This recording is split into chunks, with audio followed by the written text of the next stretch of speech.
हमेशा रहती है, ऐसे हम सब के आदर के केंद्र माननीय अनिल ओक साहब,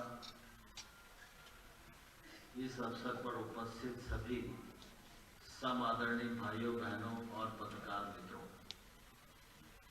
आज आरोग्य धाम चिकित्सालय एवं अनुसंधान केंद्र का स्थापना दिवस भी है और स्थापना दिवस के अवसर पर कैथ लैब का शुभारंभ भी हो रहा है। इस अस्पताल के जीवन में एक नया आयाम भी जुड़ रहा है, इसलिए इस मौके पर मैं और स्थापना दिवस के अवसर और ग्वालियर अंचल के सभी नागरिकों को इस बड़ी सुविधा के लिए बहुत बहुत बधाई देता हूं, बहुत बहुत शुभकामनाएं देता हूं।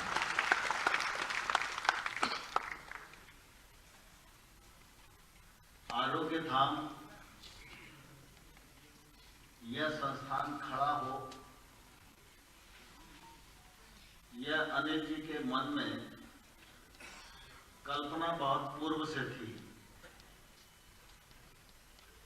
लेकिन जैसे ही अवसर मिला उन्होंने कल्पना को मूर्त रूप देने का प्रयत्न प्रारंभ कर दिया। स्वयं पीछे रहे, बहुत लोगों को आगे किया और उनकी कल्पना, उनका परिश्रम, उनका दीर्घकालिक दृष्टिकोण, स्वयं पीछे रहे,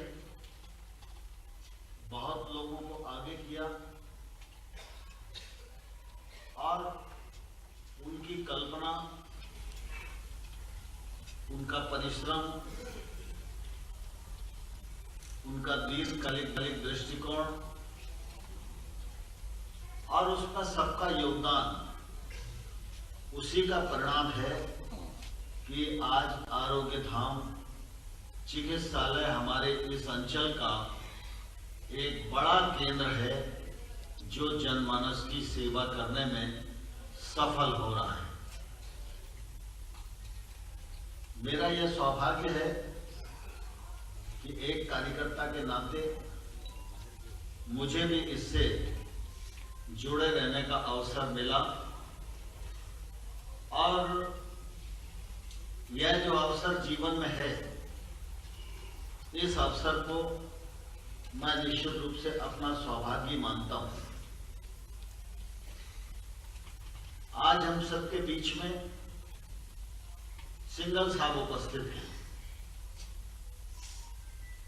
सिंगल साहब जैसे लोग जब आगे आते हैं तभी कोई सेवाभावी संस्था बड़ा काम करने में समर्थ हो पाती है। सिंगल साहब और उसका परिवार लंबे अरसे से आरोग्य धाम से जुड़े हुए हैं। पहले भी उनका योगदान रहा। पिछले बार कार्यक्रम था तब उनकी पूज्य माता श्री कार्यक्रम में उपस्थित थी। हम सब लोगों को उनका सम्मान करने का अवसर भी मिला और आज जब कैथ लैब का लोकार्पण हो रहा है तो इसके पीछे भी सिंगल साहब की ही महत्वपूर्ण भूमिका है। मैं अपने शहर के नागरिकों की ओर से माननीय सिंगल साहब का हृदय से बहुत बहुत स्वागत करता हूं, बहुत बहुत अभिनंदन करता हूं। आमतौर पर चिकित्सा और शिक्षा दो क्षेत्र बड़े व्यापक हैं। इन क्षेत्रों में जब तक निजी क्षेत्र और स्वयंसेवी संस्थाओं का योगदान नहीं होता तब तक इस क्षेत्र में जितनी आवश्यकता है उसकी पूर्ति करना संभव नहीं होता। लेकिन चिकित्सा के क्षेत्र में जब निजी संस्थाएं आती हैं तो निश्चित रूप से सुविधा तो अच्छी होती है, लेकिन साथ ही साथ पैसे भी इतने अच्छे होते हैं जो आम गरीब आदमी देने में समर्थ नहीं होता। लेकिन जब स्वयं से भी संस्था आगे आती है तो फिर आरोग्य धाम बनता है। आरोग्य धाम में अति आधुनिक सुविधाएं होती हैं, सारे उपकरण होते हैं और कम से कम दाम पर आम गरीब आदमी को चिकित्सा की सुविधा मिल पाए, यह स्वयं सेवी संस्थाओं के संचालन के कारण संभव होता है। दूसरा, सामान्यतः जब स्वयं सेवी संस्था के साथ जुड़ने वाले, काम करने वाले जो लोग हैं वे अपने उद्देश्य को समझते हैं, मन में सेवा का भाव होता है, समर्पण होता है और ऐसा उनकी मान्यता रहती है कि आरोग्य धाम तो एक प्लेटफॉर्म है, लेकिन जीवन में सेवा करके इस प्लेटफॉर्म का उपयोग करके मैं अपने जीवन को सार्थक कर रहा हूं। जब ऐसे लोग किसी संस्था से जुड़ जाते हैं तो वह संस्था सोने में सुहागा आरोग्य धाम जैसी संस्था हो जाती है। और मुझे बहुत प्रसन्नता है संघ की प्रेरणा से समूचे देश में, चाहे सरस्वती शिशु मंदिर की श्रृंखला का मामला हो और चाहे आरोग्य धाम जैसे संस्थान जो आज उदाहरण देने योग्य सेवा के इस प्रकल्प को मूल रूप दे पाए हैं, यह निश्चित रूप से बहुत कठिन काम है। लेकिन कठिन काम भी हमारे सब लोगों ने मिलकर अनिल जी की प्रेरणा से किया है।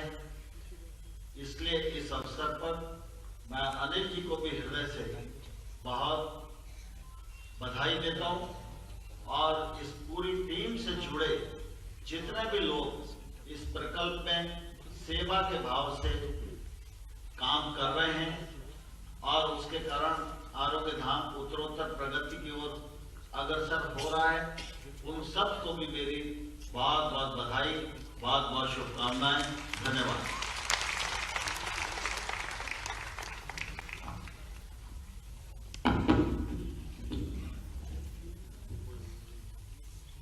धन्यवाद आदरणीय नरेंद्र सिंह जी भाई साहब। आपका स्नेह और आशीष हमें आरोग्य धाम को आगे बढ़ाने के लिए ऊर्जा देता रहेगा। भाई साहब ने ठीक ही कहा कि ऐसे प्रकल्प को खड़े करने के लिए संकल्प शक्ति की आवश्यकता होती है और ऐसा संकल्प लेने के लिए हम सब लोगों को जो आरोग्य धाम के पीछे कहीं काम करने का अवसर मिला, माननीय अनिल जी भाई साहब ने हम सबको प्रेरित किया और जब पहली बार संकल्प लेने के लिए बैठे थे तो ऐसा लगता था कि असंभव सा संकल्प है, लेकिन उस असंभव से संकल्प को उनकी प्रेरणा के कारण आज साकार कर पाए हैं और इस आरोग्य धाम से 4 से 5 गुना बड़ा अस्पताल उत्तर प्रदेश के कानपुर में बनकर तैयार है, जो भी मार्च 2023 में संभव है उसका लोकार्पण होगा।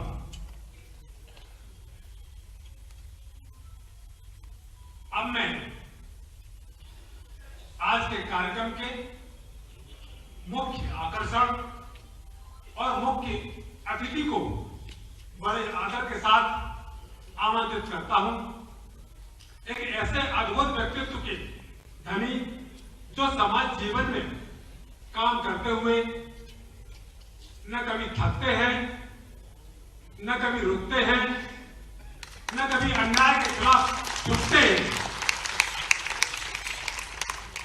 जिनके हृदय स्थल में सदैव गरीब, शोषित, वंचित और पीड़ित मानवता के प्रति करुणा है, प्रेम है, दया है तथा उनके लिए कुछ कर गुजरने का जज्बा और ज्वालामुखी जैसी ऊर्जा भी है। आरोग्य धाम की स्थापना से लेकर आज तक एक संवेदनशील पालक के रूप में सदैव आपका मार्गदर्शन और सहयोग मिलता रहा है, जिसके कारण हम ये सब चीजें पूर्ण कर पा रहे हैं। माननीय श्री शिवराज सिंह जी चौहान मध्य प्रदेश सरकार को मैं बड़ी विनम्रता पूर्वक आग्रह करता हूं कि वो आए और हम सभी को संबोधित करें। माननीय श्री शिवराज सिंह जी।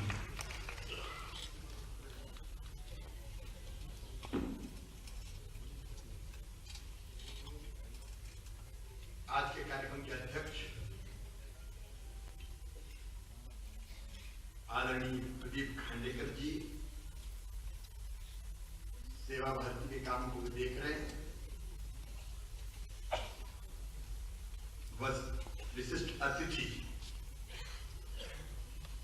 इसी माटी के लाल और अपने कामों से हमको गौरवान्वित करने वाले भारत के कृषि एवं किसान कल्याण मंत्री आदरणीय नरेंद्र सिंह तोमर जी, श्रद्धेय राजमाता जी के इतिहास को फिर से दोहराकर कुशासन का अंत करने वाले और अब नागरिक उड्डयन मंत्री आदरणीय श्रीमान ज्योतिरादित्य सिंधिया जी, आदरणीय कप्तान सिंह भाई साहब, आदरणीय राधेश्याम जी, आदरणीय मनीष सिंघल जी, मनोज सिंह जी, मधुसूदन जी भी बड़े प्यार से बोलते हैं धीरे धीरे धीरे, भाई तुलसी सिलावट जी, मेरे सहयोगी मंत्री बहन सरिता जी, आदरणीय लाल सिंह जी, अनुसूचित जाति मोर्चे के राष्ट्रीय अध्यक्ष भाजपा के अभय जी, और हम सब जो यहाँ बैठे हैं इसका मूल कारण है आदरणीय भाई साहब अनिल ओक जी, मैं उनको प्रणाम करता हूँ। उसे भी प्रामाणिकता सिखाई गई है, लेकिन जो चीज होती है, जो काम होता है वो तो कहने से मन रुक नहीं पाता। लेकिन मधुसूदन जी ने मेरे बारे में 2-3 चीजें कही। एक कही मुख्य अतिथि, तो मैं अतिथि नहीं हूं, मेरी तिथि आने के पहले तय कर ली गई। वैसे भी सेवा भारती के कार्यक्रम में, आरोग्य धाम के कार्यक्रम में मेहमान कैसे हो, लेकिन एक बात और कही कि मुख्य आकर्षण। अब मैं आकर्षण तो बिल्कुल ही नहीं हूं, ना हमारे चेहरा, ना मेरा मोहरा, ना मेरे कपड़े,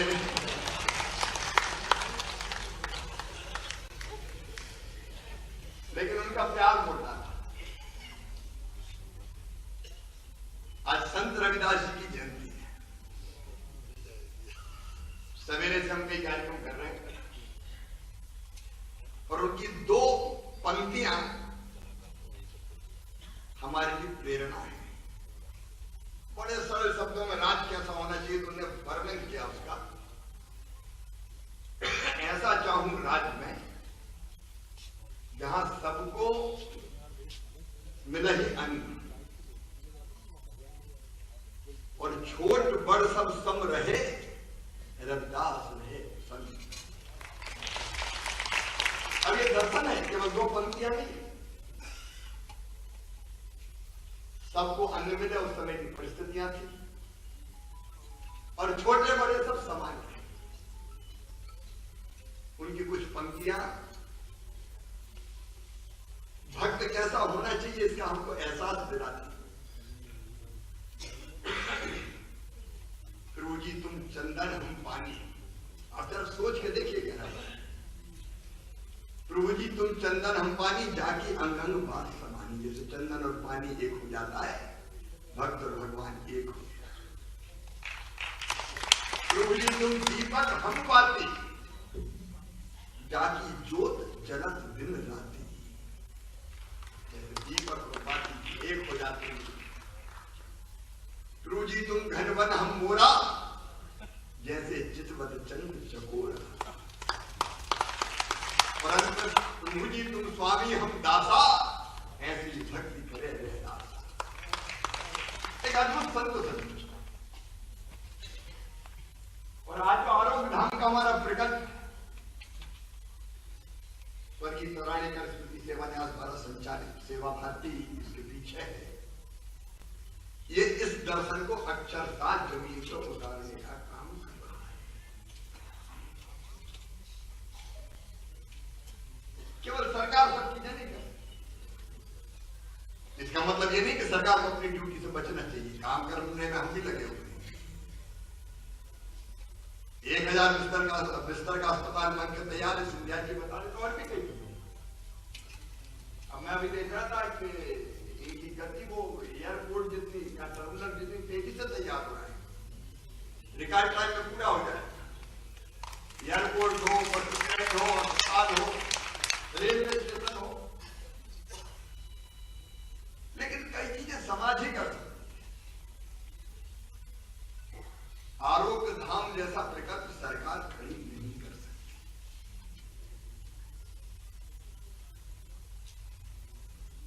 आज हम लोग देख क्या प्रत्यक्ष रूप से क्या वार्ड में गए, वार्ड में जो रोगी भर्ती थे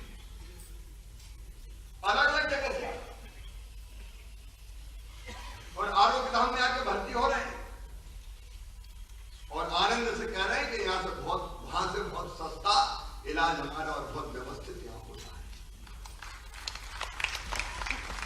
मनीष जी आपको मैं प्रणाम करता हूं, आपके परिवार को, माता जी को भी मैंने प्रणाम किया। अरे अपने लिए जिए तो क्या जिए, तू जी ऐसे जमाने के लिए। पर भाई पर पीड़ा तो नहीं आने। और आपने जिन शब्दों में कहा कि मुझे मौका दिया नहीं तो कई एथलीट वाले भी जाते, आसानी से नहीं मिलते। बनी इसी कहने की बात है। ये भाव होता है जो प्रेरित करता है कि हम समाज के लिए कुछ करें। अगर कुछ कमाया, रविदास जी भी जूता बनाते थे, लेकिन उसमें से भी जो पैसा होता था उससे भूखों को भोजन कराते थे और बाकी सेवा के काम भी करते थे। कई बार फ्री में जूता बांटते थे। ये भाव होता है और ये भाव आपके और आपके परिवार के अंदर है। मैं इस भाव को प्रणाम करता हूं और ऐसा ही भाव सेवाएं संस्थाएं खड़ी करता है। आरोग्य धाम में जो गतिविधियां चल रही है बताने की आवश्यकता नहीं है। नर सेवा, नारायण सेवा। हमारे अंदर कहा गया ना, आत्मवत सर्वभूतेषु, सबको आत्मवत मानो, अपने जैसा मानो। ये कहने से नहीं, करने से होता है। और अनिल जी के मन में जो भाव आया, कैसा एक प्रकल्प खड़ा होना चाहिए, वो इसलिए कि आत्मवत सर्वभूतेषु, जिनके पास कम पैसे हैं, पैसे नहीं है, उनका भी तो ढंग से इलाज हो जाए। ये जियो और जीने दो का भी भाव है।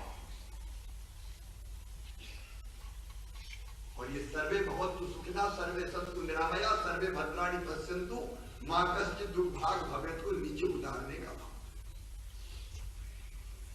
इस भाव को भी मैं प्रणाम करता हूं। हम सबकी ड्यूटी है कि हमारे यहां कहा गया, पहला सुख निरोगी काया। अगर शरीर बीमार हो जाए तो फिर बाकी कुछ नहीं सूझता, केवल कैसे स्वस्थ हो। हे राम, हे भगवान, ठीक कर दे। और शरीर धर्म साधनम, शरीर स्वस्थ है तो सब धर्मों का पालन कर लेंगे, शरीर ही ठीक नहीं तो बाकी क्या करें। और ये काम शरीर को स्वस्थ रखने का काम है। कैथ लैब, हृदय रोग का इलाज। बाकी प्राइवेट अस्पताल में चले जाओ तो मुझे लगता है 1.5 लाख, 1.25 लाख, और कहीं तो ऐसे कि 2 लाख भी मार दे। अच्छे भी हैं लेकिन कई ऐसे भी हैं तो वेंटिलेटर लगा के भी पैसा दे दें और बोले लगाए। वैसे में आरोग्य धाम ये ऐसे लोगों के लिए संजीवनी, सरकार का समाज का कर्तव्य है कि ऐसे प्रकल्प के पीछे हम खड़े रहें। अब यदि जिद कैसी होती है, जुनून कैसा होता है। अनिल जी ने मुझसे कहा कि 2 मिनट अलग बात करनी है। अभी 2 लोगों की बात मैं प्रकट कर रहा हूं, यह अपराध है, कायदे में गोपनीय रहना। उन्होंने कहा 2 मिनट बात करनी है, पता नहीं क्या बात करने वाली। बात केवल ये थी कि इस केंद्र के सैटेलाइट केंद्र भी मुरैना और भिंड में और बन जाए, उसके लिए कोई अपन लोग सोचते हैं कुछ जमीन और बाकी ये भाव वो भी सब कहना तो सबके सामने नहीं। सिंधिया जी आप ये मत समझना कि ऊंचा करनी है,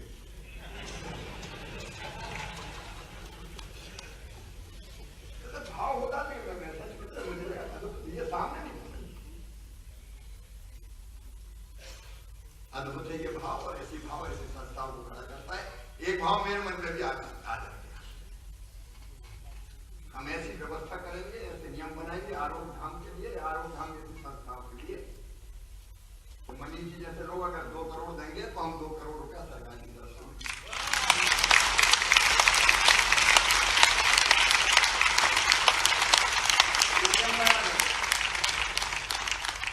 अगर व्यक्तिगत जन भागीदारी भी आई तो सरकार भी मिलाए। सरकार क्यों नहीं मिलाए? क्योंकि मुझे पता है कि वो 2 करोड़ में 2 करोड़ मिलाओगे तो 4 करोड़ का काम नहीं होगा, 10 करोड़ का काम हो जाएगा। आरोग्य धाम इस भाव को प्रणाम करते हुए, इस प्रकल्प को प्रणाम करते हुए, जितने सहयोगी साथी हैं इसमें, दान देने वाले, चलाने वाले को कोई ढंग से ही ना आते, समर्पण के भाव से जो काम करता है उनका योगदान क्यों नहीं? इस संस्था को चलाने में राधेश्याम जी जैसे अनेकों मित्र लगे हुए, अपना समय देते हैं। डॉक्टर्स हैं, नर्सिंग स्टाफ है, ऐसे डॉक्टर्स हैं जो प्राइवेट अस्पताल में दूसरी संस्थाओं में काम करने के बाद भी अपना समय देते हैं, यहाँ की निःशुल्क सेवा करते हैं। ऐसे प्रत्यक्ष अप्रत्यक्ष रूप से जुड़े हुए सभी मित्रों को प्रणाम करते हुए मैं अपनी वाणी को विराम देता हूँ। बहुत बहुत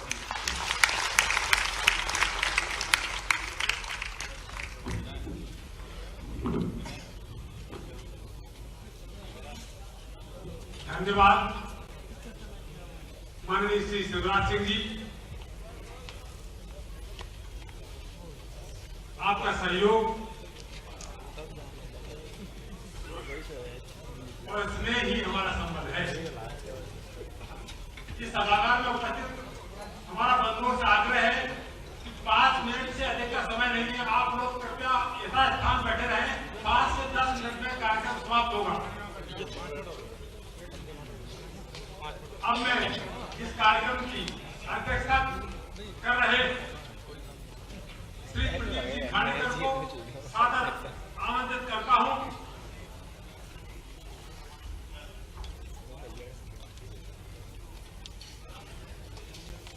माननीय प्रदीप जी ने अपना संपूर्ण जीवन राष्ट्र सेवा के लिए समर्पित किया है। ऐसे हमारे आदरणीय राष्ट्रीय स्वयंसेवक संघ के मध्य क्षेत्र के सेवा प्रमुख माननीय श्री प्रदीप जी खांडेकर को मैं सादर आमंत्रित करता हूं कि वो हम सबका मार्गदर्शन करें। माननीय श्री प्रदीप जी।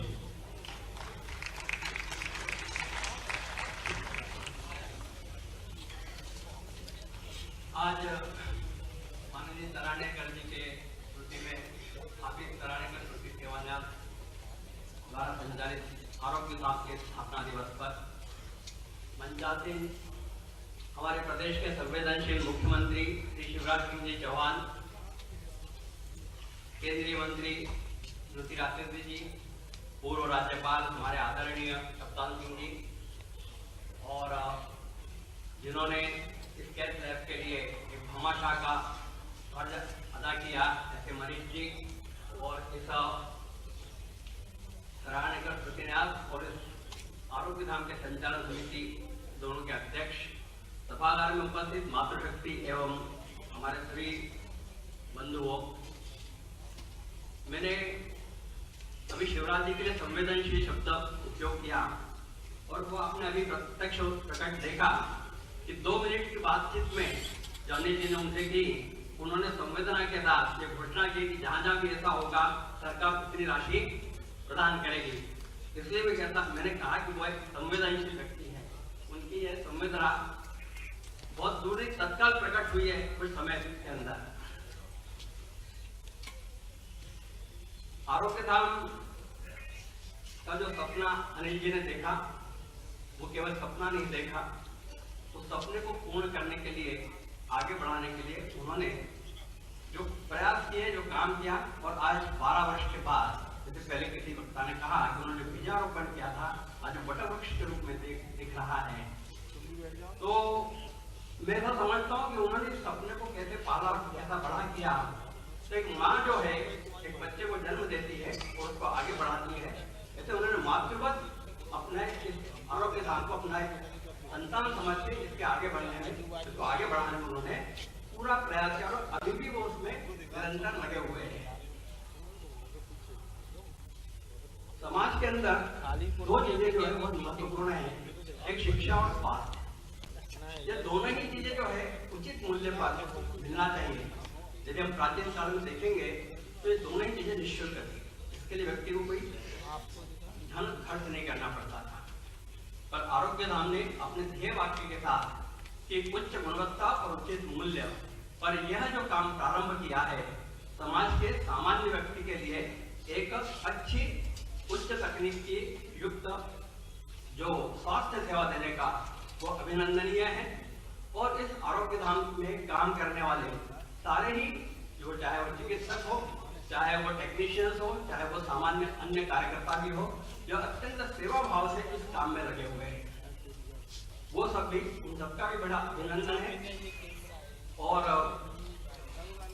इस अवसर पर मैं ऐसे सारे लोगों को धन्यवाद भी देता हूँ, अभिनंदन भी करता हूँ जो इस सेवा के पुनित कार्य में लगा है, क्योंकि अपने यहाँ कहा गया सेवा परमो धर्मा।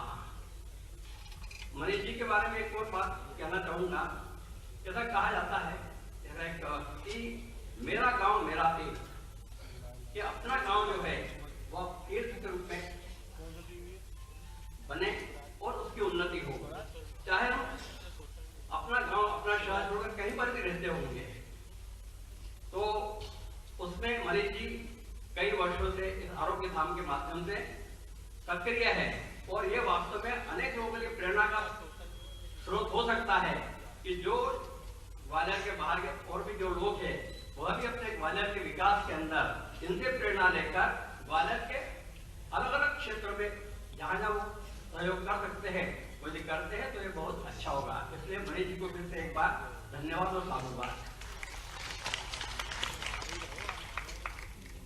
सेवा पर आज के इस लैब के प्रकल्प के साथ साथ एक और लोकार्पण है, जो आपने बाहर अंदर आते हुए देखा होगा कि एम्बुलेंस खड़ी हुई है।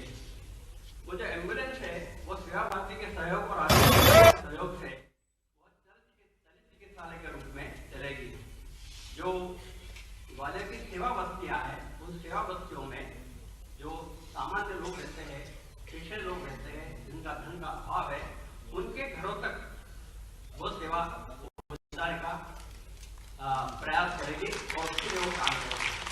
तो सेवा भारती और आरोग्य धाम के सहयोग से एक और भी प्रकल्प आज जो प्रारंभ हो रहा है, उसके लिए भी वो प्रकल्प देखने वाले कार्यकर्ताओं को भी बहुत बहुत साधुवाद। इसके बाद मैं अपनी बात को विराम देता हूं। धन्यवाद आदरणीय प्रदीप जी। हमारे अतिथियों को पूर्व से ही अत्यंत विलंब हो चुका है और माननीय मुख्यमंत्री जी को दिल्ली पहुंचना है, इसलिए मैं आरोग्य धाम संचालन समिति के श्री सुरेश गुप्ता जी से आग्रह करता हूं कि संक्षेप में अपना आभार व्यक्त करें। अभी आभार के पश्चात वंदे मातरम होगा। आप सभी से निवेदन है, कृपया 5 मिनट स्थान और न छोड़ें।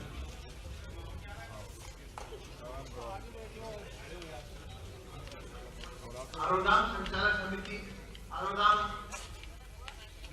के सार्वजनिक केंद्र एवं स्थापना दिवस के अवसर पर प्रदेश के यशस्वी मुख्यमंत्री माननीय शिवराज सिंह जी, माननीय ज्योतिरादित्य जी, माननीय कप्तान जी भाई साहब, माननीय नरेंद्र सिंह जी, इनका व्यस्ततम समय में हमारे को समय देना ये न्यास के लिए बहुत अच्छा है और हम अपेक्षा करते हैं किसी प्रकार का सहयोग मिलता रहे। माननीय कप्तान सिंह जी, माननीय शिवराज सिंह जी और माननीय नरेंद्र सिंह जी का सहयोग हमको हमेशा प्रारंभ से मिलता रहा है। हमें विश्वास है माननीय ज्योतिरादित्य जी का भी सहयोग हमको मिलता रहेगा। और में उपस्थित प्रबुद्ध जन एवं माता बहनें हमारे निमंत्रण पर आए, उनका भी हम हृदय से आभारी हैं। जनप्रतिनिधि, मंत्रीगण एवं अन्य बंधु भी यहाँ उपस्थित हैं, उनका भी हम हृदय से आभारी हैं। सहकार भारती द्वारा रंगोली में सहयोग किया, उसके लिए जो कार्यकर्ताओं ने सहयोग किया उसके लिए हृदय से आभारी हैं। Print media, electronic media, Jiwaji विश्वविद्यालय, नगर निगम कर्मचारी, पुलिस प्रशासन एवं अन्य प्रत्यक्ष अप्रत्यक्ष रूप से जिन व्यक्तियों ने हमको सहयोग किया, हम सभी के हृदय से आभारी हैं। अब मैं बहन प्रतीक्षा सामने जी को आमंत्रित करता हूँ, तो वंदे मातरम का गायन करें। बहन प्रतीक्षा जी।